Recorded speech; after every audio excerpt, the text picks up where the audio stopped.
Good day. I'm Jonathan Capehart, Associate Editor at The Washington Post and anchor of the Sunday Show on MSNBC. On behalf of the Texas Tribune, I am delighted to welcome you to the 2022 Texas Tribune Festival and this conversation one-on-one with Eric Adams. On January 1st of this year, Eric Adams was inaugurated the 110th mayor of New York City. Most immediately, he was elected twice as the Brooklyn Borough President, but for 20 years, he was a member of the New York City Transit Police and the NYPD. Mr. Mayor, thank you for being here. Great to see you, Jonathan, and good opportunity to talk.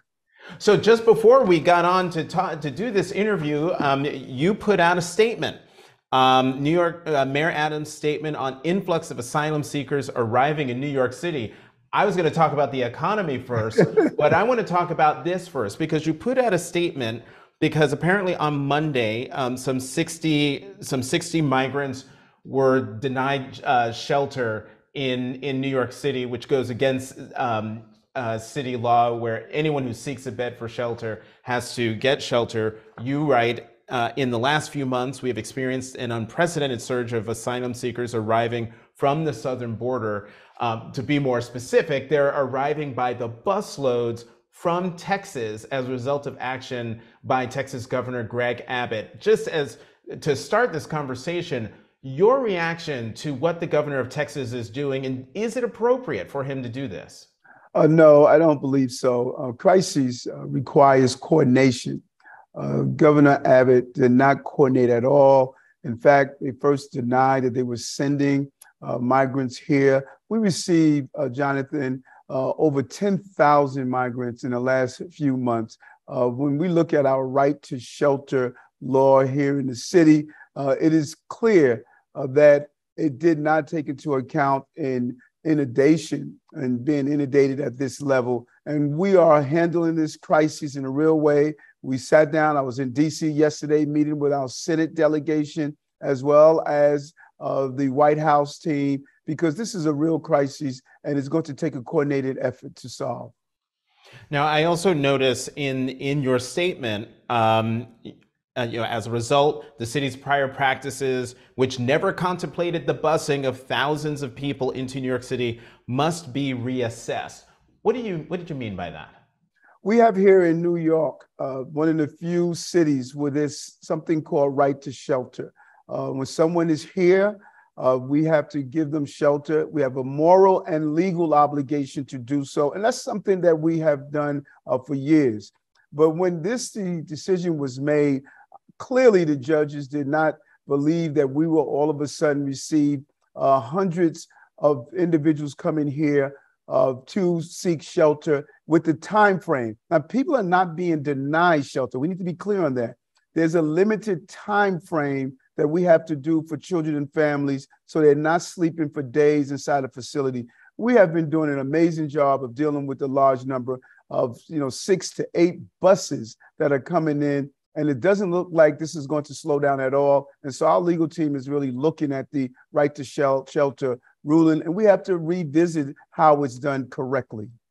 Mr. Mayor, let me get you to address something that was in the New York Times story about the 60 men and their denial of shelter initially. It says another part of the problem, said Joshua Goldfein, a staff lawyer for the Legal Aid Society, which was supporting homeless, is that there are beds available in the system, but the city was not letting new arrivals use them because of bureaucracy and inflexible policies. At the time of this reporting, there was no response from City Hall, but here's your opportunity.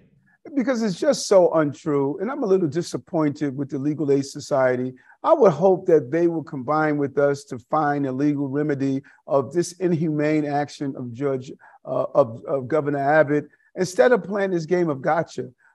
It's clear that our administration, we have been doing the job of ensuring those arrivals who have gone through hours on a bus without getting proper medical care, food. We have been given the services that's needed. And we can't continue to play this gotcha game. We should be instead saying we got each other and make sure we can solve this problem. And everyone needs to be on board and come together. And I'm just a little disappointed. I've worked with the Legal Aid Society for years, and I'm just disappointed in the posture that they have been taking thus far. You know, one of the things I noticed is absent from this, from your statement that just came out, was an absence of woe is us, we need to change what we're doing, we can't accept these folks anymore. Instead, you continue the open arms of the Big Apple. My question is, how much of a strain, though, are the migrants putting on city services? And you're right. At no time did we take the posture of woe is us. No, just the opposite. We have taken a continuing posture that we have a legal and moral obligation to do so. And this is a strange 1,400 school-age children we had to incorporate. It was done in a seamless manner. We must make sure that we have water, food, and other medical assistance. And anyone that doesn't believe that this is not a strain on city resources, it's just not true. But we have not turned away from that moral and legal obligation, and we're not going to. We're going to live up to the challenge that we are facing, but we do need help from the state, the federal government, and you know what, believe it or not, we need help from legal aid to put their legal minds with ours, and let's go after the real villain here, which is Governor Abbott, and not go after these city employees who have dedicated their lives to help people in need. Well, let's talk about the federal government, because just the other day, I think it was yesterday, during a speech, or a Tuesday, a speech at the National Press Club, where you said that you thought that you want migrants to be immediately granted working papers. What's the rationale for that? Think about this for a moment. We're telling migrants who come here that you have to wait months before you have the authority to work. So what do they do for months? Who allows them to be able to provide for themselves? And this is a time when we have a shortage of nurses. So if we have a migrant that's a nurse, isn't this an excellent time? We have a shortage of translators, shortage of engineers, shortage of people who want to work in restaurants. It just makes no sense to state you're going to sit back for months without being able to provide for yourself, and we're going to leave that responsibility to the cities. That just makes no sense at all.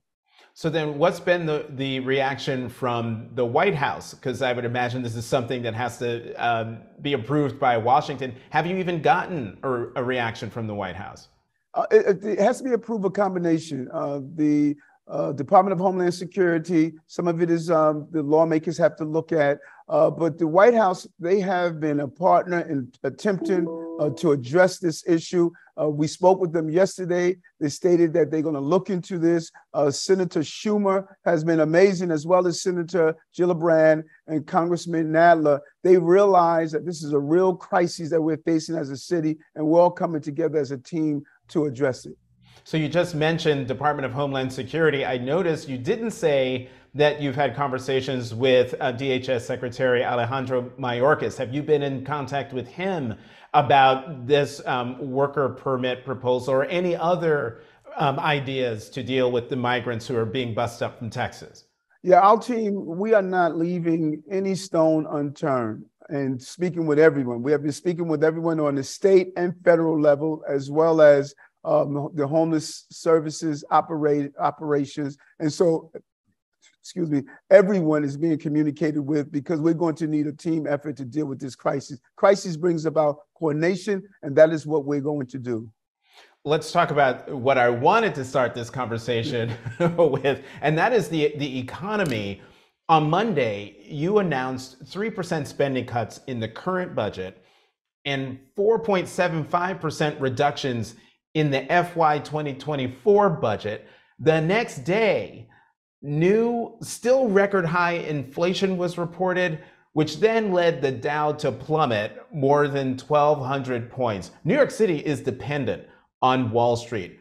But don't your budget actions portend trouble ahead for the broader economy? Yes, and it's extremely alarming. when we look at it. And that is why we must make smart decisions and practical decisions. And we're looking at all of our agencies to play a role. And this is not new in what I've been stating. I knew we were coming up with some tough economic times. During my campaign, I stated that we were going to go in and find the fat in government and make sure that we are giving taxpayers what they need. And so calling for a 3% peg during the last budgetary cycle, we're going to look to do a 3%, as you indicated, and a 4% in the out years, because we're looking at a potential $10 billion budget deficit. And if we don't start making the smart choices now, we're going to reach a cliff. And I'm not going to do that into the city. We're going to provide the services, no layoffs, but at the same time, we're going to become more efficient as a city to produce the product that New Yorkers deserve. A $10 billion budget deficit projected for 2024? In our out years, throughout the next couple of years, that is what is predicted in the out years, that it could reach a $10 billion budget deficit. And if memory serves, because I was in the New York Daily News editorial board for 9 years, there's always sort of a structural $1.8 to $2 billion deficit that always seems to be there at budget time. But are you sure you're going to be able to meet all the obligations that the city must meet, fill this budget hole, and still not have layoffs? Yes, I believe strongly, if you lay off, you are adding to the problem. Particularly, many of the city employees are Black and brown, women who are the primary bread earners for their families. We don't want to aggravate a crisis by laying off. We believe that we can provide the services we need, make sure that we have the right manpower to carry out the functions that the city needs to provide. These are difficult times, and it's about navigating ourselves through the turbulent waters so we can get to the other side, and we could do it by making smart decisions. So given what you said about the out years for New York City's budget, are you part of the alarm out there that we are indeed, the nation overall, headed towards a recession? I hope not, and I leave that up to the smarter economists than I am. That was not my favorite topic in college, and so they're going to have to make these decisions. We know inflation is real, is here. We know that it is becoming more and more expensive to live in the inner cities. These are real challenging times, and we have to be extremely smart as we make these important decisions. Mr. Mayor, let's talk more about your speech at the press club. In it, you said, quote, "Ending gun violence and stopping the scourge of illegal guns is the, quote, defining mission as the mayor of America's largest city." While you called on the press to do more to expose gun manufacturers, I'm wondering your thoughts on the proactive step being taken by California Governor Gavin Newsom he's using the Texas abortion law as a model to sue gun manufacturers. Could you do something similar in New York City? Well, we sued a number of ghost gun manufacturers. 3 of them came to the table and settled. Many of our ghost gun manufacturers were producing these deadly products, sending them to New York. And we came and partnered with the Attorney General and we sued them. And we believe there's a pathway to even sue some of the manufacturers who are selling some of the other illegal guns. And I laid out a blueprint on the 3 areas that we need to look at. We need to name the gun. We need to name these company CEOs and heads and attach them to the crime. And we need to follow the money on who's actually selling these guns. We have disconnected those who are participating in the overproliferation of guns in our communities and selling them to the wrong people in many cases. It's time to really expose this the way we did with opioid and the way we did with cigarettes previously. Mr. Mayor, crime is spiking across the country, including New York. But what is the nature of the increase in New York City, which once led the nation in the decrease in crime? Jonathan, you know what's interesting, and I'm sure you recall back in the early 90s, when we were dealing with almost over 2,000 homicides a year, 98,000 robberies, and the equivalent amount of felonious assaults. The team was in place. The judiciary was on the same team, making sure dangerous people were not on our streets. Our prosecutors were prosecuting crimes. Our police were making appropriate arrests. Our lawmakers were making strong, firm laws. That has changed. It appears as though, for the most part, just the police are carrying out the public safety aspect. We removed over 5,000 guns off our streets. We have an increase in record number of felonious crimes that people are arrested for, record number of gun arrests, decrease in homicides, decrease in shootings. But the problem is too many dangerous repeated offenders are coming back on our streets, such as burglary. From January to June, 211 people who were arrested for burglary was arrested 3 times. And the same thing with these petty crimes. You have over 899 people that were arrested for thefts in stores were arrested 3 times. Compared to 2017, 25% of the people arrested for burglary are rearrested in 60 days. So this catch, release, repeat system that we're under is decimating our crime. Let me share this one point, Jonathan, that's crucial. We have adapted a policy in the city and country protecting people who commit crimes. We've moved away from protecting people who are the victims of crimes. I don't know what's going on that all of a sudden our focus is on, let's make sure the person who commits that homicide, commits that shooting, commits that burglary, that we do everything we can to protect them. But we forgot about the individuals who are the victims of those crimes, the victims of those burglaries. And that is the wrong direction we're going in as a city and as a country.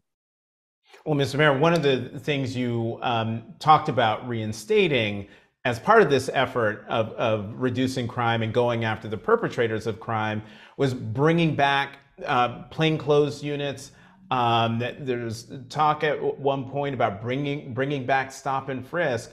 How do you balance, not just balance, but guarantee that people who are looking to police for safety don't become victims of police harassment? Without a doubt. And that's so important because you cannot stop tyranny by using tyranny. And that is unacceptable. And I'm clear on this. Number one, we never call for bringing back abusive stop and frisk. The stop, question, and frisk was a tool that was incorrectly used. When it's used effectively, you can identify those individuals who are committing crimes. And that's what we're doing. The tool has been approved by the Supreme Court.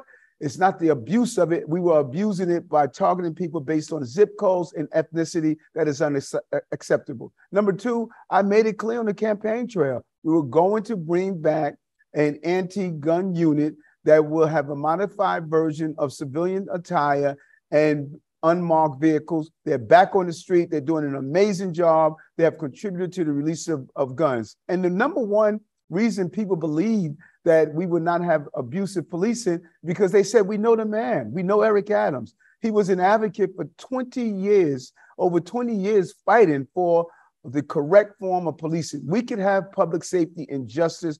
We don't have to have a trade-off. And that is what we're doing in this city. Mr. Mayor, in the time that we have left, I've got to get you to talk about national politics, especially since you are the Democratic mayor of New York City. Your election was viewed as perhaps a harbinger of where the party might be going.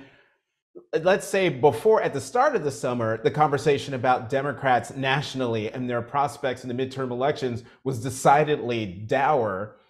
Today, just after Labor Day, Democrats are really, really enthusiastic, encouraged by the signs and their chances in the midterm elections, not just for Congress and for House and Senate, but governorships, Senate races. Do you share that same enthusiasm?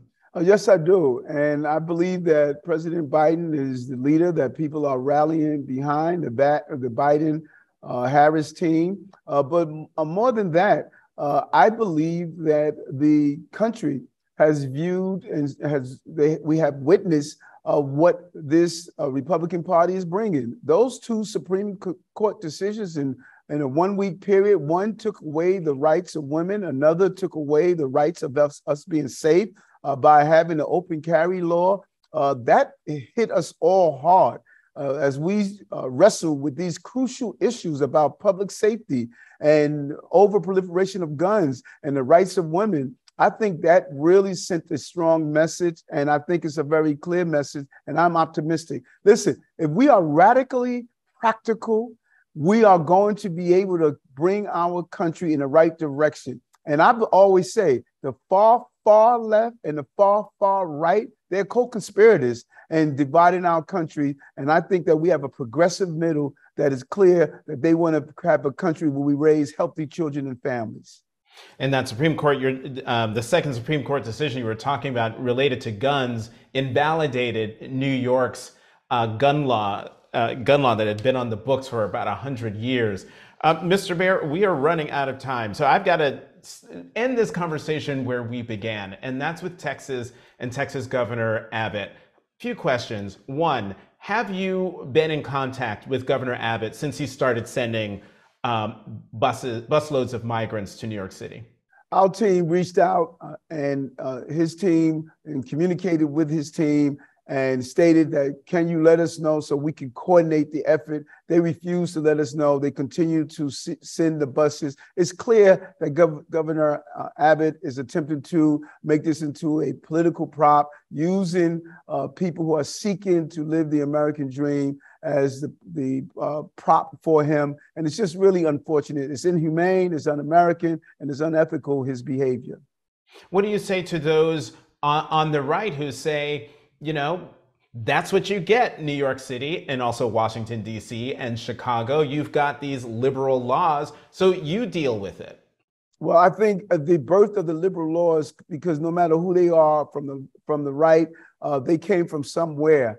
And I'm sure that when they came to either Ellis Island or they came here to seek the American dream, they did not want anyone to treat them the same way we're treating these migrant and asylum seekers. All of us came from somewhere. So anyone that states that these asylum seekers should go back to their own country, they will if we go back to our own country. We all came from somewhere, and we need to embrace this whole concept of allowing people to come to this country and live out the American dream. And if you did have an opportunity to talk to Texas Governor Greg Abbott, what would you say to him in 30 seconds? Well, I would tell him, look into his ancestry, find out his lineage and see where his parents came from or his grandparents, and have that in mind when you state that within 24 hours, one must get out of Texas. We have to come together and solve this national crisis. That coordination is important. Every city that is available to absorb some of the migrants and asylum seekers should participate. This is an American crisis, and as Americans, we come together in crises, not tear ourselves apart. Mayor Eric Adams, the 110th mayor of New York City, thank you for this one-on-one conversation. Thank you very much. Good to see you, Jonathan. You too.